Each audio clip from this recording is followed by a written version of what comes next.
Morning class. आज हम electronic spectra of transition metal complexes का लेक्चर नंबर 2 करने जा रहे हैं।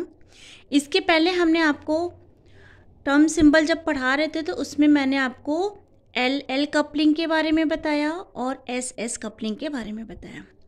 आज हम आपको बताने जा रहे हैं स्पिन ऑर्बिटल या फिर एस कपलिंग। एल यहाँ पे ऑर्बिटल है और एस यहाँ पे आपका स्पिन है। इन दोनों का जो कपलिंग होता है उसकी स्टडी हम करेंगे।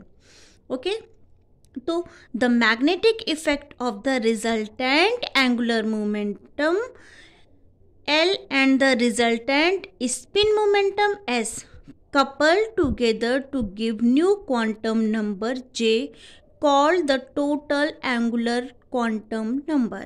मतलब ये जो आपका स्पिन एंगुलर मोमेंटम है, resultant spin angular momentum and resultant orbital angular momentum को जब हम कपल करा देते हैं तो इसके कपलिंग से बना जो न्यू क्वांटम नंबर आएगा उसको हम बोलते हैं जे, और जे हमारा होता है total angular quantum number. J value can be obtained by the vectorial combination of L and S by the coupling scheme called Russell-Sander और एल एस कपलिंग। ओके बेटा, जे इज इक्वल टू हो जाएगा एल प्लस एस, फिर L plus S minus 1, L plus S minus 2 dash dash करके L minus S तक। Clear? अब समझते हैं कि जैसे हमें कोई कॉन्फ़िगरेशन दे दिया गया तो उसके लिए हम टोटल स्पिन एंगुलर मोमेंटम निकालेंगे, टोटल ऑर्बिटल एंगुलर मोमेंटम निकालेंगे। ठीक है, मान लो हमें कोई जैसे P2 कॉन्फ़िगरेशन दिया गया है तो इसके लिए हम रिजल्टेंट स्पिन मोमेंटम निकालेंगे, रिजल्टेंट ऑर्बिटल मोमेंटम निकालेंगे, उसके बाद हम टोटल एंगुलर क्वांटम नंबर निकालेंगे। क्लियर? जैसे फॉर एग्जांपल P2 कॉन्फ़िगरेशन है। P2 कॉन्फ़िगरेशन में सबसे पहला स्टेप देखो, for 2p electron L1 is equal to 1 और L2 इज इक्वल टू भी क्या हो जाएगा 1। 2 इलेक्ट्रॉन है। ओके, अब इसमें जो L है, P के लिए L की वैल्यू कितनी होती है 1, तो L1 भी 1 है और L2 भी हमारा क्या है 1 है। तो L इज इक्वल टू क्या हो जाएगा, अब हमको पता है L1 प्लस L2, फिर L1 प्लस L2 माइनस 1, फिर L1 प्लस L2 माइनस 2, ऐसे सो ऑन हम करते जाते हैं। क्लियर? तो यहाँ पे हमने L1 की वैल्यू 1 आई है और L2 की भी वैल्यू 1 है। किसके लिए? P ऑर्बिटल के लिए। तो L प्लस 1 क्या निकल के आया 2, L1 प्लस L2 की वैल्यू 1 1 है तो 1 प्लस 1 क्या निकल के आया 2। ऐसे ही 1 प्लस 1 माइनस 1 क्या निकल के आया 1, फिर 1 प्लस 1 माइनस 2 क्या निकल के आया 0। ठीक है, अगर L की वैल्यू 2 आ रही है तो उसके लिए स्टेट क्या हो जाता है D। अगर L की वैल्यू 1 आ रही है तो उसके लिए स्टेट क्या हो जाता है P, और अगर L की वैल्यू 0 आ रही है तो उसके लिए स्टेट क्या हो जाता है S। ये हमने अपने पिछले लेक्चर में आपको बताया हुआ है। ठीक है, तो हम कह सकते हैं the energy states are S, P and D। Second step में हम स्पिन निकालते हैं, रिजल्टेंट स्पिन मोमेंटम। ओके, उसके लिए भी सेम वही चीज़, जैसे यहाँ पे L1 प्लस L2 करते थे, फिर L1 प्लस L2 माइनस 1, फिर L1 प्लस L2 माइनस 2 करते थे, वैसे यहाँ पर हम S1 प्लस S2 करेंगे, फिर S1 प्लस S2 माइनस 1, फिर S1 प्लस S2 माइनस 2, ऐसे सो ऑन हम करेंगे। तो फॉर 2 इलेक्ट्रॉन, क्योंकि P में कितने इलेक्ट्रॉन रखे गए हैं 2, तो एक इलेक्ट्रॉन के लिए S की वैल्यू हाफ होती है तो दूसरे इलेक्ट्रॉन के लिए भी S की वैल्यू क्या हो जाएगी हाफ। तो S1 की वैल्यू प्लस हाफ और S2 की भी वैल्यू क्या हो जाएगी प्लस हाफ। एक बार इन दोनों को ऐड कर देंगे तो वैल्यू कितनी आ जाएगी 1। फिर एक बार क्या करेंगे S1 प्लस S2 माइनस 1 करेंगे तो वैल्यू कितनी आ जाएगी 0। ठीक है, तो हम यहाँ से कह सकते हैं it may be noted that the second value of S can be also obtain, मतलब हम सेकेंड वैल्यू S यहाँ से भी निकाल सकते हैं। प्लस माइनस हाफ से 0 निकाल सकते हैं। क्लियर, ये तो ऐसे दिया है एज यूजुअल। अब आता है, ये तो हमने क्या निकाला, रिजल्टेंट स्पिन मोमेंटम। अब इसी से हम निकालेंगे स्पिन मल्टीप्लिसिटी। मैंने आपको पिछले लेक्चर में बताया था स्पिन मल्टीप्लिसिटी का फॉर्मूला होता है 2s + 1। ठीक है, अब देखो s की एक वैल्यू आई है 1 और एक वैल्यू आई है 0। एक बार जब हम 1 इसमें s की वैल्यू रखेंगे तो ये हो जाएगा 2 × 1 + 1 = कितना हो जाएगा, 3। ठीक है, एक स्पिन मल्टीप्लिसिटी क्या आई, 3। और अगर हम s की वैल्यू 0 रखते हैं तो क्या हो जाएगा, 2 × 0 + 1 = क्या हो जाएगा, 1। तो यहाँ से 2 स्पिन मल्टीप्लिसिटी निकल के आ रही है। स्टेट कौन कौन से आए, P2 कॉन्फ़िगरेशन के लिए जो स्टेट निकल के आया था वो क्या था आपका, P था, D था और S था। ठीक है, अब मल्टीप्लिसिटी, स्पिन मल्टीप्लिसिटी क्या निकल के आई है, 3 और 1। तो एक बार हम लिखेंगे 1P 1D 1S और एक बार हम लिखेंगे PDS 3P 3D और 3S, क्योंकि स्पिन मल्टीप्लिसिटी अलग अलग आई है। क्लियर, यहाँ पे देखिए हमने एक बार 3S लिखा, 3P लिखा, 3D लिखा, फिर 1S लिखा, 1P लिखा एंड 1D लिखा। ओके, तो P2 कॉन्फ़िगरेशन के लिए 2 स्टेप हमने फॉलो किए। पहले स्टेप में हमने क्या निकाला, पहले स्टेप में हमने रिजल्टेंट एंगुलर मोमेंटम निकाला और दूसरे स्टेप में हमने रिजल्टेंट स्पिन मोमेंटम निकाला। क्लियर, और इसी रिजल्टेंट स्पिन मोमेंटम से ही हमने क्या निकाल लिया, स्पिन मल्टीप्लिसिटी। अब थर्ड स्टेप में हम क्या कैलकुलेट करेंगे, जे की वैल्यू। जे की वैल्यू कहाँ से निकल के आएगी, L + S से लेके L + S - 1 L + S - 2। L की वैल्यू ये है और S की वैल्यू ये है। L की वैल्यू एक बार ये लेंगे, फिर एक बार ये लेंगे, एक बार ये लेंगे, फिर एक बार ये लेंगे। क्लियर, आगे हम नेक्स्ट स्टेप में J की वैल्यू निकालते हैं, जिसको हम क्या बोलते हैं, टोटल एंगुलर क्वांटम नंबर। अब देखिए, अगर L = 2 है और S = हमने 1 लिया है, ये कौन सी स्टेट थी हमारी, 3D स्टेट हमने लिया, जो हमने पिछला निकाला था 3D स्टेट मान लो हमने लिया है, जिसमें L = 2 है और S = 1 है। तो J = क्या हो जाएगा, L + S, L + S - 1 L + S - 2। तो यहाँ पे L की वैल्यू 2 है और S की वैल्यू 1 है, तो 2 + 1 क्या हो जाएगा, 3। यहाँ पे एक 1 से माइनस कर देंगे तो 2 आएगा और यहाँ पे 1 आएगा। ठीक है, We cannot have J = 0 because the range of J is from L + S to L - S। हम 0 कंसीडर, मतलब इसके बाद अगर हम सोचे 3 करें तो 0 हम J की वैल्यू को कंसीडर नहीं करते। क्लियर, तो कंप्लीट स्पेक्ट्रोस्कोपिक टर्म सिंबल क्या हो जाएगा, देखो ये स्पिन मल्टीप्लिसिटी हो गई और यहाँ पे हम L लिखेंगे, स्टेट लिखेंगे और यहाँ पे हम J की वैल्यू लिखेंगे। क्लियर, तो स्पिन मल्टीप्लिसिटी कितनी है, 3। यहाँ 3 लिखा गया। स्टेट कौन सा था, D था, D लिख दिया गया। अब इसके लिए 3 J की वैल्यू आई है, एक है 3, एक है 2, एक है 1। तो एक बार हम 3D3 लिखेंगे, दूसरी बार हम 3D2 लिखेंगे क्योंकि J की वैल्यू 2 आई है, और तीसरी बार हम लिखेंगे 3D1। ओके बेटा, अब मान लो L की वैल्यू 1 हो और S की वैल्यू भी 1 हो। ये कौन सा स्टेट है हमारा, 3P स्टेट, हमने अभी निकाला हुआ है इसको। तो अब इसके लिए जब हम L + S लिखेंगे तो 2 आएगा, यहाँ पे L + S - 1 लिखेंगे तो 1 आएगा, और यहाँ पे L + 1 - 2 लिखेंगे तो 0 आएगा। ठीक, अब टर्म्स क्या हो जाएगा, 3P के लिए टर्म्स क्या हो जाएगा, स्पिन मल्टीप्लिसिटी तो सबकी 3 ही रहेगी और स्टेट सबका PP रहेगा, क्योंकि हमने कौन सी वैल्यू ली है, 3P ली है। लेकिन यहाँ पे जो J की वैल्यू है ये क्या हो जा रही है, चेंज हो जा रही है। अब L की वैल्यू अगर हम 0 लेते हैं और S की वैल्यू 1 लेते हैं, हमने क्या लिया है अभी, स्पिन मल्टीप्लिसिटी S की वैल्यू 1 लिया है। ठीक है, तो इसमें भी जब हम L प्लस S रखेंगे तो 1 वैल्यू आएगी, ठीक है। तो इसके लिए हम क्या लिख सकते हैं, 3S1। ओके बेटा, क्या लिख सकते हैं, 3S1।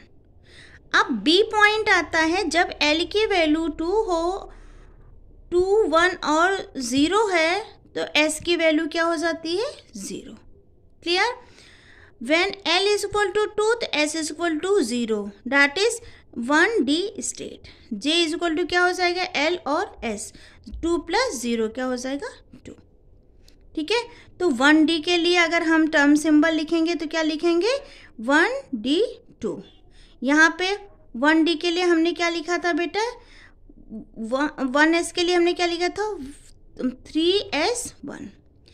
अब आता है जब L is equal to 1 हो और S is equal to 0 हो, मतलब 1P स्टेट हो, तो मल्टीप्लिसिटी में तो चेंज आना नहीं, हमें J की वैल्यू रखनी है। L प्लस S से J की वैल्यू निकल के आएगी, तो 1 + 0 1 आएगा, तो ये क्या हो जाएगा, 1P1। क्लियर। तो यहाँ से complete spectroscopic term is 1S0। Thus the total term symbol for P2 configuration, देखो बेटा क्या निकला था, D निकला था, P निकला था और S निकला था। स्पिन मल्टीप्लिसिटी भी चेंज हुई थी, एक बार 3 आई थी और एक बार आपकी क्या आई थी, 1 आई थी। क्लियर।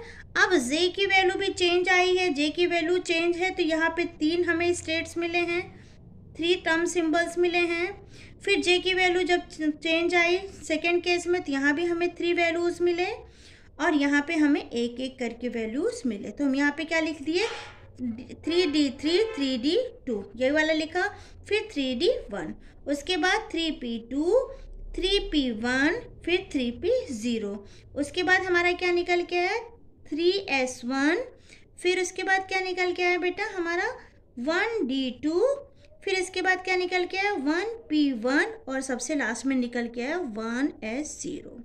ठीक है, ये सभी क्या है, ये सभी टोटल टर्म सिंबल है, किसके लिए, P2 कॉन्फ़िगरेशन के लिए।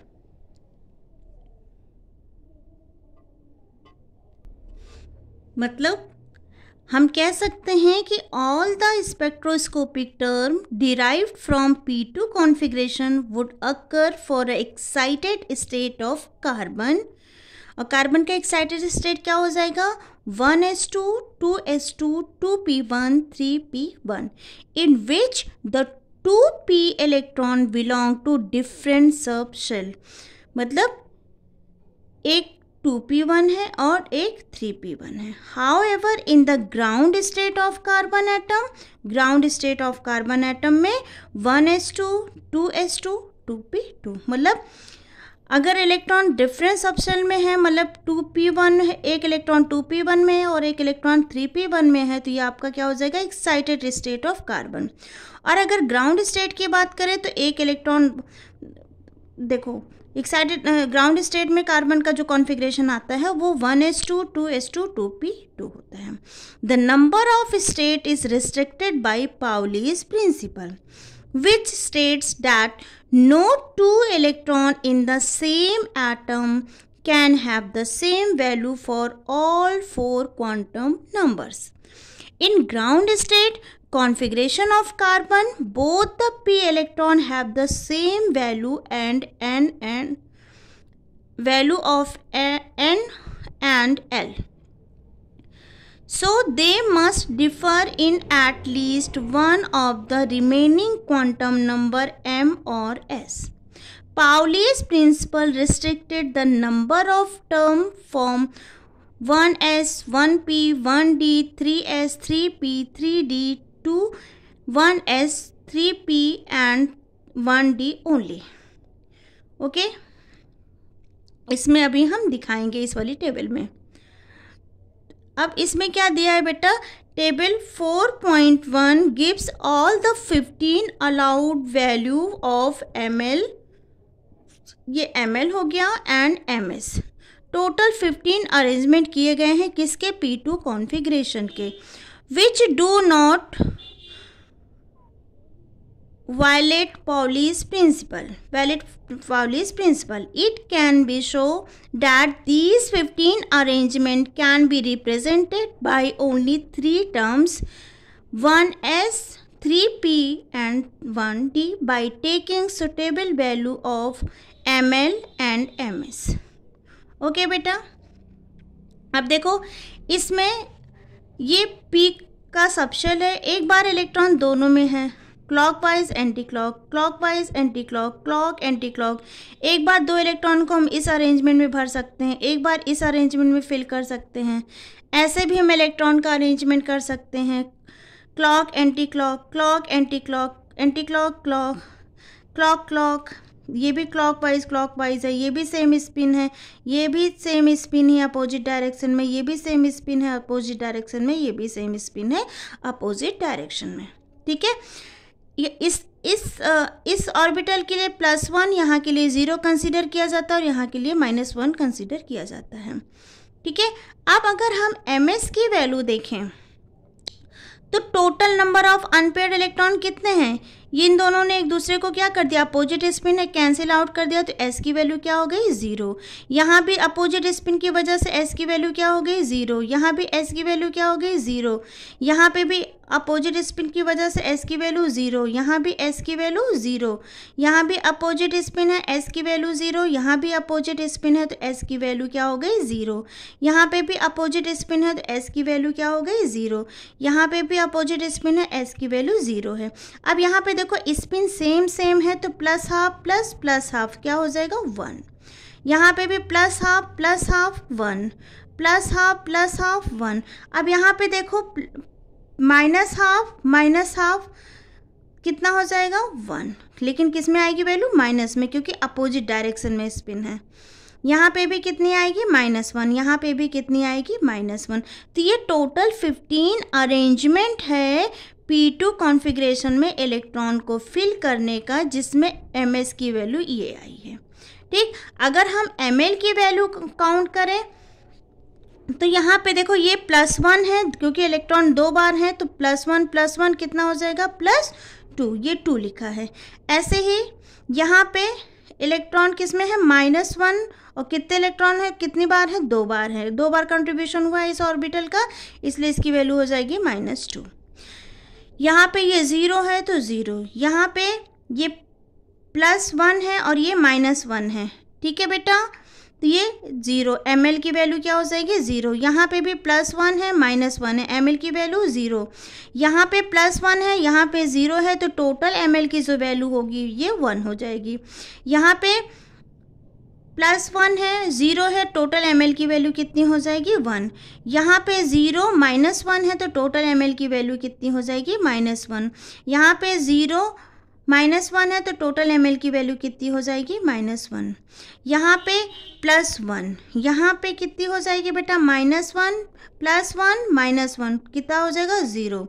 यहाँ पे क्या वैल्यू हो जाएगी, 0 -1, ml की वैल्यू क्या हो जाएगी, -1। यहाँ पे क्या हो जाएगा, देखो +1 0, ml की वैल्यू कितनी हो गई, 1। यहाँ पे +1 -1, ml की वैल्यू कितनी हो गई, 0। यहाँ पे 0 -1, ml की वैल्यू कितनी हो गई, -1। ये तो हमने टोटल ms की वैल्यू निकाल ली और यहाँ पे हमने टोटल ml की वैल्यू निकाल ली। क्लियर। अब आता है टर्म और सिंबल। टर्म और सिंबल हम कैसे निकालते हैं बेटा? टर्म सिंबल निकालने के कुछ रूल्स होते हैं। सबसे पहले क्या होता है, write the different value of ms and ml for the given configuration of valential electron. मैंने ये लिख लिया। उसके बाद आता है select the maximum ms value and then maximum ml value. किस में सबसे ज़्यादा ms की वैल्यू है और किस में सबसे ज़्यादा ml की वैल्यू है, सबसे पहले हम वो सेलेक्ट करते हैं। क्लियर। तो पिक्चर में देखते हैं, मैंने क्या बोला, right the different value of ms and ml for the given configuration. तो यहाँ पे आपने देखा कि डिफरेंट वैल्यू ms और ml की क्या हो गई, हमने लिख लिया। सेकेंड स्टेप में हमें क्या बोलता है, ये सेकेंड स्टेप में बोलता है select maximum MS and maximum ML. तो यहाँ देखिए जहाँ पे एमएल और एमएस का मैक्सिमम हो, देखो यहाँ सब में एमएस क्या है 0 0 है, तो इसको तो हम कंसीडर नहीं करेंगे। भले ही यहाँ पे एमएल की वैल्यू 2 है, यहाँ पे -2 है, लेकिन तब भी हम कंसीडर नहीं करेंगे क्योंकि यहाँ पे एमएस की वैल्यू क्या है 0 है। हमें मैक्सिमम एमएस और मैक्सिमम एमएल से बना जो टर्म सिंबल होगा उसको कंसीडर करना है। तो अगर हम यहाँ पे एमएस की वैल्यू 1 देखेंगे तो यहाँ पे भी एमएल की वैल्यू क्या है 1 है। तो हम मान लो ये वाला लेते हैं। जब हम ये वाला लेंगे तो इसके लिए देखो 1 के लिए स्टेट जो होता है वो क्या होता है P। जैसे 0 के लिए S स्टेट होता है तो वैसे ही 1 के लिए P स्टेट होता है। अब स्पिन कितनी है, एमएस की वैल्यू कितनी है 1। यहाँ से अगर हम स्पिन मल्टीप्लिसिटी काउंट करेंगे, देखो यहाँ पे ये यहाँ पे देखो 0 के लिए S स्टेट होता है और 1 के लिए P स्टेट होता है। S की वैल्यू कितनी है 1 है। यहाँ से स्पिन मल्टीप्लिसिटी काउंट करेंगे तो 3 आएगा, तो हम क्या लिख सकते हैं 3P। Clear.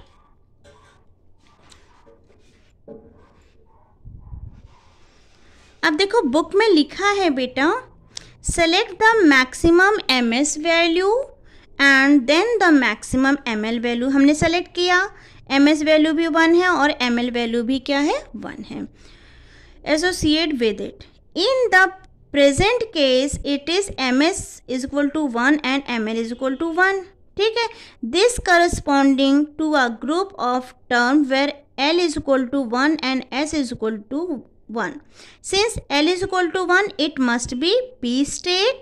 Since S is equal to 1, the multiplicity कितनी होनी चाहिए 3। वही हमने लिखा था ना 3P, इसको हम बोलेंगे triplet state. Clear. Now if L is equal to 1 तो ML may have, अगर L की वैल्यू 1 है तो ML की वैल्यू क्या हो सकती है +1 0 and -1। If S is equal to 1 तो MS may be have +1 0 -1. It gives rise to 9 combination of ML and MS. Clear बेटा। यहाँ देखो, यहाँ से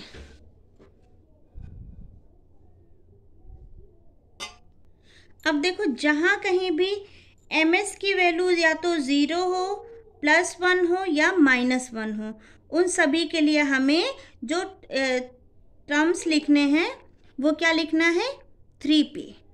लेकिन L की वैल्यू भी क्या होनी चाहिए -1 0 या फिर +1। यहाँ पे L की वैल्यू 2 है, इसलिए हम यहाँ पे कोई टर्म सिंबल नहीं लिखेंगे। यहाँ पे L की वैल्यू -2 है, इसलिए यहाँ भी नहीं लिखेंगे। बाकी देखो MS की वैल्यू 0 है, ML की वैल्यू 0 है, यहाँ भी +1 0 -1 हो सकता है, यहाँ भी +1 0 -1 हो सकता है। तो उसके लिए हम क्या लिख सकते हैं, इसके लिए जो हम टर्म लिखेंगे वो क्या लिख सकते हैं 3P। यहाँ भी देखो, यहाँ के लिए भी हम 3P लिख सकते हैं, यहाँ भी हम 3P को कंसीडर कर सकते हैं। अब देखो MS की वैल्यू 0 है लेकिन ML की वैल्यू क्या है 1 है। हमने बोला है ML की वैल्यू 1 हो, 0 हो, -1 हो, सभी के लिए हम 3P टर्म सिंबल लिखेंगे। और MS की वैल्यू भी 0 हो, +1 हो, -1 हो, इसके लिए भी हम क्या लिखेंगे 3P। तो इन दोनों के लिए भी हम क्या लिख सकते हैं 3P। ऐसे 0 और -1 है, इसके लिए भी हम क्या लिख सकते हैं 3P। 0 -1 इसके लिए भी हम क्या लिख सकते हैं 3P। 1 1 हो तो भी हम क्या लिखेंगे 3P। 1 0 हो तो भी 3P। 1 -1 हो तो भी 3P लिखेंगे। -1 1 हो तो भी 3P लिखेंगे। -1 0 हो तो भी 3P लिखेंगे। और -1 -1 हो तो भी हम यहाँ पे 3P का कॉम्बिनेशन लिखेंगे। ठीक है, तो ये तो उस केस में था। सबसे पहले हमने मैक्सिमम ML और मैक्सिमम MS की वैल्यू ढूंढा, उसके अकॉर्डिंग हमने टर्म सिंबल बनाया। और अगर S की वैल्यू 1 है तो ये -1 0 +1 भी हो सकता है। और अगर ML की वैल्यू 1 है तो ये भी -1 0 और +1 के लिए भी हम जिसका -1 0 + 1 हो उसमें भी हम 3p टर्म सिंबल यूज़ कर सकते हैं। तो ऐसे हमने 9 कॉम्बिनेशन देखे जिसमें 3p को हम कंसीडर कर सकते हैं। क्लियर?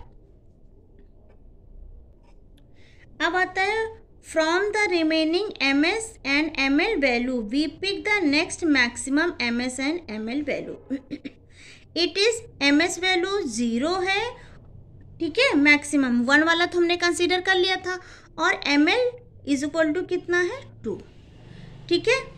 अब अगर ml की वैल्यू 2 है तो अगर l = 2 है तो इसके लिए स्टेट कौन सी लिखी जाएगी, d स्टेट, और s की वैल्यू 0 है तो स्पिन मल्टीप्लिसिटी कितनी आएगी, 1 आएगी। तो इसके लिए हम क्या लिख सकते हैं, 1d।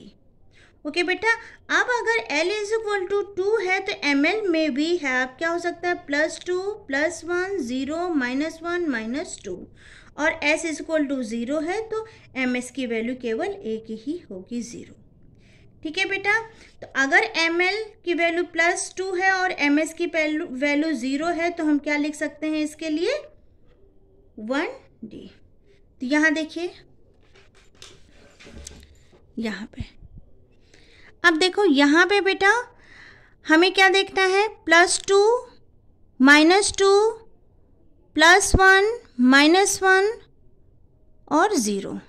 ml की वैल्यू हो तो सबके लिए हम d लगा सकते हैं, लेकिन s की वैल्यू क्या होनी चाहिए, 0। तो यहाँ पे देखो, क्या s की वैल्यू किसी में 0 है, नहीं, जबकि l की वैल्यू देखो +1 0 -1 +1 0 -1 है, लेकिन ms की वैल्यू मैच नहीं कर रही है, ये 1 1 1 है, जबकि ms की वैल्यू क्या होनी चाहिए, 0।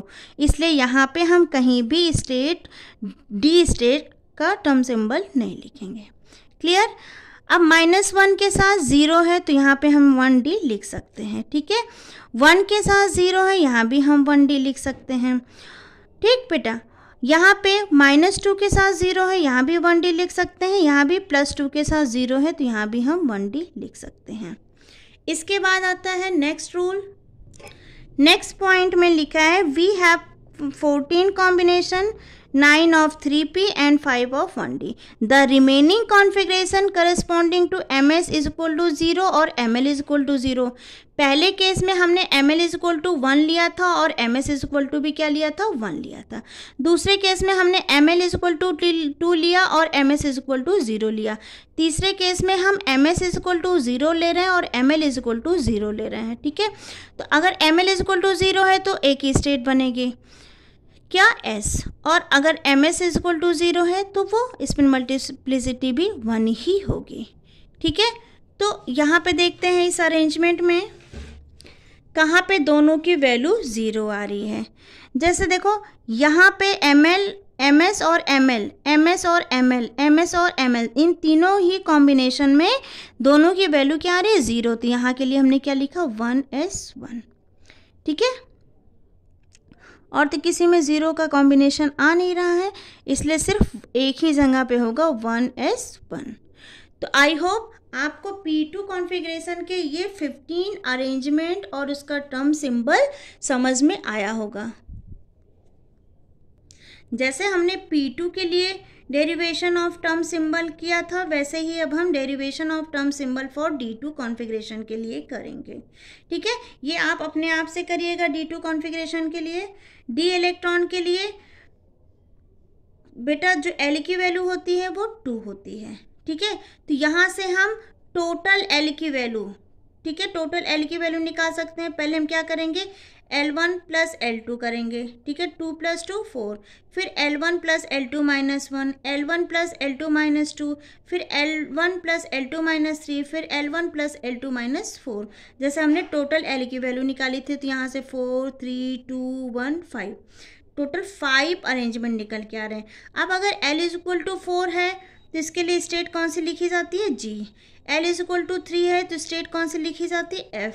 L = 2 है तो स्टेट क्या हो जाएगी, D। L = 1 है तो स्टेट P हो जाएगी, और L = 0 है तो स्टेट क्या हो जाएगी, S। तो यहाँ पे लिखा है these values of L represent S, P, D, F and G state corresponding 0, 1, 2, 3 and 4 respectively. अब आता है values of S can be obtained, वही 2 ही इलेक्ट्रॉन है तो हाफ प्लस हाफ, फिर half plus half minus 1, half plus half minus 2, ऐसे ऐसे करके हम करेंगे।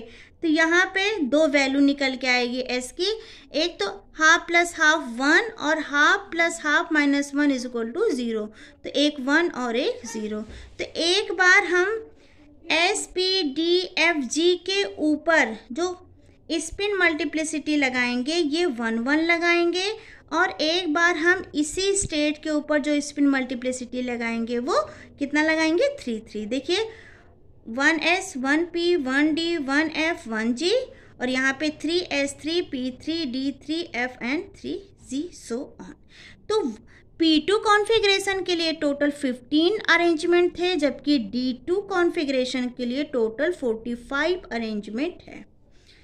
ठीक है, जैसे ये 5 ऑर्बिटल हैं, अब 2 ही इलेक्ट्रॉन भरने हैं, हम ऐसे भी भर सकते हैं, ऐसे भी भर सकते हैं, ऐसे भी भर सकते हैं, ऐसे भी भर सकते हैं, ऐसे भी, ऐसे भी, ऐसे भी, ऐसे भी।